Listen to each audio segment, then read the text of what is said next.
កូនបងឥឡូវវ៉ាកងឲ្យចឹងនាំដើរលេងនេះទៅមុខវាំង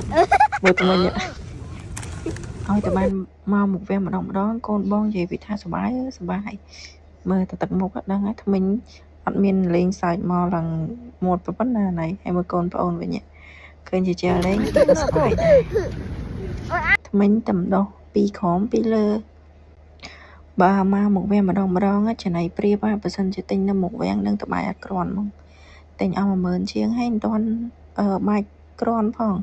អញ្ចឹងថ្ងៃនេះចូលទៅកន្លែងពេទ្យសត្វគាត់លក់ចំណី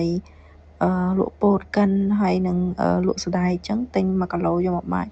ម៉ែអញ្ចឹងក្រាន់ទៀតហ្នឹងហើយ1គីឡូហ្នឹងអស់4000ម៉ាក់ណាដែលគាត់យកកូនមកលេងនៅមុខវាំងអាចធ្វើតាមវិធីសាស្ត្រខ្ញុំបានតែធ្វើអញ្ចឹងអ្នកលក់នៅមុខវាំងគាត់ពិបាករកចំណូល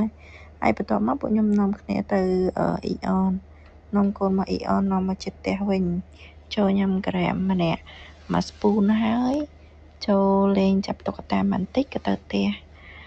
ចឹងឯហ្នឹងមានតែប៉ុណ្្នឹងឯងគាត់ចង់ចែកម្លែកថាបើសិនទៅមុខវាំងអីចង់ឲ្យកូនសុបាយថតរូបស្អាតថាសូវមានមនុស្សទៅពេលថ្ងៃប៉ុន្តែគាត់ថាក្តៅបន្តិចចឹងពាក់មួកពាក់អីឲ្យកូនបានត្រឹមត្រូវផងអរគុណច្រើនអូផ្លេចបើសិនជាបងអូនណាត្រូវការជាមួយនឹង